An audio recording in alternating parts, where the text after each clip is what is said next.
ಅದು 1594 ಭೋಸ್ಲೆ ಮನೆತನದಲ್ಲಿ ಒಬ್ಬ ಬಾಲಕ ಜನಿಸಿದನು. ಆ ಬಾಲಕನ ಹೆಸರು ಶಹಾಜಿ.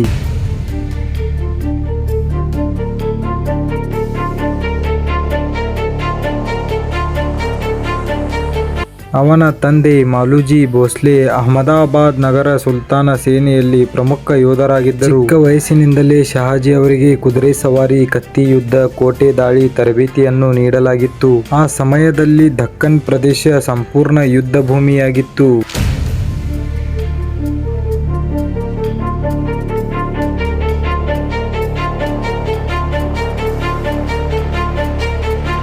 ಒಂದು ಕಡೆ ಮೊಘಲರು, ಇನ್ನೊಂದು ಕಡೆ ಬಿಜಾಪುರ, ಮತ್ತೊಂದು ಕಡೆ ಅಹಮದಾಬಾದ್ ನಗರ. ಈ ರಕ್ತಪಾತಗಳ ನಡುವೆ ಒಬ್ಬ ಹೊಸ ಯೋಧ ಬೆಳೆದು ಬರುತ್ತಿದ್ದನು.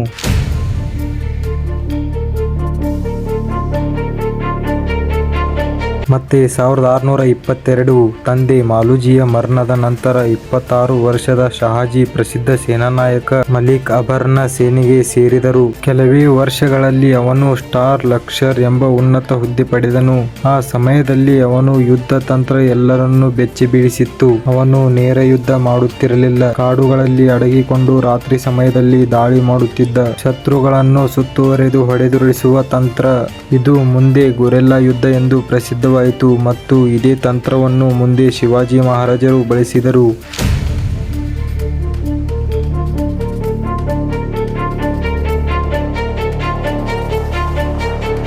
ಶಹಾಜಿಯ ಜೀವನದ ಅತಿ ದೊಡ್ಡ ರಹಸ್ಯ ಏನು ಗೊತ್ತಾ? ಅವನು ಯಾವತ್ತೂ ಒಂದೇ ಸಾಮ್ರಾಜ್ಯದ ಜೊತೆ ಇರಲಿಲ್ಲ. ಒಮ್ಮೆ ಮೊಘಲರ ಜೊತೆ, ಮತ್ತೊಮ್ಮೆ ಅಹಮದಾಬಾದ್ ನಗರ ಜೊತೆ, ಮತ್ತೊಮ್ಮೆ ಬಿಜಾಪುರದ ಜೊತೆ. ಶಹಾಜಿ ಯಾರಿಗೂ ನಿಷ್ಠನಾಗಿರಲಿಲ್ಲ. ಅವನ ಗುರಿ ಒಂದೇ, ಭೋಸ್ಲೆ ಮನೆತನವನ್ನು ಶಕ್ತಿಶಾಲಿಯಾಗಿಸುವುದು. ಅದು 1624 ಭಟ್ವಾಡಿ ಯುದ್ಧ ಆರಂಭವಾಯಿತು. ಮೊಘಲ್ ಮತ್ತು ಬಿಜಾಪುರ್ ಸೇನೆಗಳು ಒಟ್ಟಾಗಿ ಅಹಮದಾಬಾದ್ ನಗರ ಮೇಲೆ ದಾಳಿ ಮಾಡಿದವು. ಆ ಸಮಯದಲ್ಲಿ ಶಹಾಜಿ ಮೊದಲು ಮೊಘಲರ ಕಡೆ ಸೇರಿದರು. ಆದರೆ ಯುದ್ಧ ಆರಂಭವಾಗಕ್ಕೂ ಮೊದಲು ಅವನು ಮತ್ತೆ ಅಹಮದಾಬಾದ್ ನಗರಕ್ಕೆ ಮರಳಿದನು. ಈ ಯುದ್ಧದಲ್ಲಿ ಮಲಿಕ್ ಅಕ್ಬರ್ ಮತ್ತು ಶಹಾಜಿ ಸೇನೆ ಬೃಹತ್ ಮೊಘಲ್ ಪಡೆಯನ್ನು ಸೋಲಿಸಿತು. ಈ ವಿಜಯದ ನಂತರ ಶಹಾಜಿ ಹೆಸರು ಡೆಕ್ಕನ್ ಎಂಬ ಪ್ರಸಿದ್ಧವಾಯಿತು. ಅದು 1630 ಅಹಮದಾಬಾದ್ ಅರಮನೆಯ ರಾಜಕೀಯ ಕುತಂತ್ರ ಆರಂಭವಾಯಿತು. ಶಹಾಜಿಯ ಸಂಬಂಧಿಕರನ್ನೆಲ್ಲ ಕೊಲ್ಲಲಾಯಿತು. ಅದೇ ಸಮಯದಲ್ಲಿ ಮಹಾರಾಷ್ಟ್ರದಲ್ಲಿ ಭಯಾನಕ ಬರಗಾಲ ಶುರುವಾಯಿತು. ಜನರು ಹಸಿವಿನಿಂದ ಸಾಯುತ್ತಿದ್ದರು.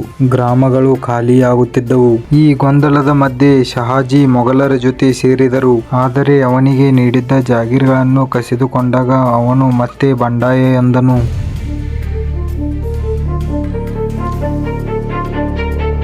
ಸಾವಿರದ 1632 ನಂತರ ಶಹಾಜಿ ಪುಣೆಯ ಸುತ್ತಮುತ್ತಲಿನ ಪ್ರದೇಶಗಳಲ್ಲಿ ಮೊಘಲರ ವಿರುದ್ಧ ದಾಳಿ ಪ್ರಾರಂಭಿಸಿದನು. ಅವನ ಸೇನೆ ಚಿಕ್ಕದಾಗಿತ್ತು, ಆದರೆ ಅವನ ಬುದ್ಧಿ ಅಪಾರವಾಗಿತ್ತು. ರಾತ್ರಿ ದಾಳಿ ಅರ್ಥಾತ್ ದಾಳಿ, ಸರಬರಾಜು ಮಾರ್ಗಗಳನ್ನು ಕಡಿತಗೊಳಿಸುವುದು. ಮೊಘಲರು ಅವರನ್ನು ಹಿಡಿದುಕೊಳ್ಳಲು ವಿಫಲರಾದರು. ಇತಿಹಾಸಕಾರರು ಹೇಳುತ್ತಾರೆ, ಶಿವಾಜಿಯ ಯುದ್ಧ ತಂತ್ರದ ಮೂಲ ಶಹಾಜಿಯ ಯುದ್ಧ ತಂತ್ರವೇ ಆಗಿತ್ತು. ಕೆಲವರು ಇತಿಹಾಸಕಾರರ ಪ್ರಕಾರ ಶಹಾಜಿಗೆ ಒಂದು ರಹಸ್ಯ ಕನಸು ಇತ್ತು. ಅವನು ಮರಾಠರಿಗಾಗಿ ಸ್ವಂತ ರಾಜ್ಯ ನಿರ್ಮಿಸಲು ಬಯಸುತ್ತಿದ್ದನು. ಆದರೆ ಆ ಸಮಯದಲ್ಲಿ ಅವನ ಬಳಿ ಸಾಕಷ್ಟು ಶಕ್ತಿ ಇರಲಿಲ್ಲ. ಹಾಗಾಗಿ ಅವನು ಬದುಕಲು ರಾಜಕೀಟ ಆಟ ಆಡುತ್ತಿದ್ದನು.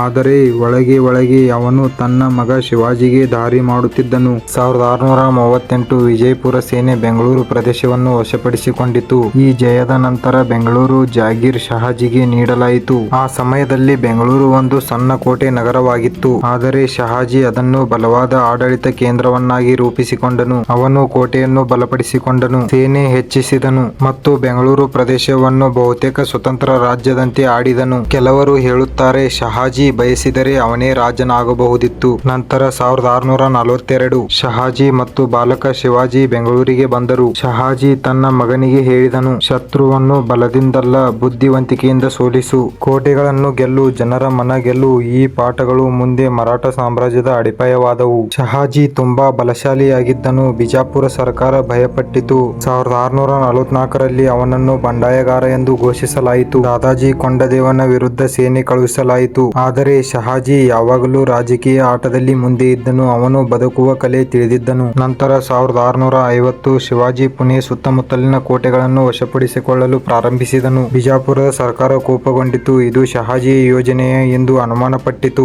ಆದರೆ ಶಹಾಜಿ ಹೇಳಿದನು, ನನ್ನ ಮಗನ ಕಾರ್ಯಗಳಿಗೆ ನಾನು ಹೊಣೆಗಾರನಲ್ಲ. ಇದು ನಿಜವಾಗಿತ್ತ ಅಥವಾ ತಂದೆ ಮಗ ಸೇರಿ ಆಟದ ಮಹಾಯೋಜನೆಯ? ಇದು ಎಂದಿಗೂ ಇತಿಹಾಸದ ದೊಡ್ಡ ರಹಸ್ಯ. 1659 ವಿಜಯಪುರ ಸರ್ಕಾರ ನೇತೃತ್ವದಲ್ಲಿ 12,000 ಸೈನಿಕರನ್ನು ಶಿವಾಜಿಯ ವಿರುದ್ಧ ಕಳಿಸಿದರು. ಆದರೆ ಪ್ರತಾಪ್ಗಢದಲ್ಲಿ ನಡೆದಿದ್ದು ಇತಿಹಾಸವನ್ನೇ ಬದಲಿಸಿತು. ಶಿವಾಜಿ ಅಲ್ಫಜ್ ಖಾನನನ್ನು ಕೊಂದನು. ಆ ದಿನದಿಂದ ಮರಾಠ ಸಾಮ್ರಾಜ್ಯದ ಉದಯ ಪ್ರಾರಂಭವಾಯಿತು ಮತ್ತು ಜನರು ಅರ್ಥ ಮಾಡಿಕೊಂಡರು, ಶಿವಾಜಿಯ ಹಿಂದೆ ಶಹಾಜಿಯ ನೆರಳು ಇದೆ. 1664 ಶಹಾಜಿ ಬೇಟೆಗೆ ತೆರಳಿದನು. ಅಕಸ್ಮಾತ್ ಕುದುರೆ ನಿಯಂತ್ರಣ ತಪ್ಪಿತು. ಶಹಾಜಿ ನೆಲಕ್ಕೆ ಬಿದ್ದನು ಮತ್ತು ಕೆಲವೇ ಕ್ಷಣಗಳಲ್ಲಿ ಆ ಮಹಾಯೋಧ ಪ್ರಾಣ ಬಿಟ್ಟನು. ಅವನು ರಾಜನಾಗಲಿಲ್ಲ, ಆದರೆ ರಾಜ್ಯವನ್ನು ಸೃಷ್ಟಿಸಿದನು. ಅವನು ಸಾಮ್ರಾಜ್ಯ ಕಟ್ಟಲಿಲ್ಲ, ಆದರೆ ಸಾಮ್ರಾಜ್ಯದ ಅಡಿಪಾಯ ಹಾಕಿದನು. ಇದು ಇತಿಹಾಸ ಅವರನ್ನು ನೆನಪಿಸುತ್ತದೆ, ಆದರೆ ಅವರ ಹಿಂದೆ ನಿಂತಿದ್ದು ರಹಸ್ಯ. ಅವರನ್ನು ಬಹಳಷ್ಟು ಜನ ಮರೆತಿದ್ದಾರೆ. ಬಹುಶಃ ಮರಾಠ ಸಾಮ್ರಾಜ್ಯದ ನಿಜವಾದ ಶಿಲ್ಪಿ ಶಹಾಜಿಯೇ ಆಗಿರಬಹುದು.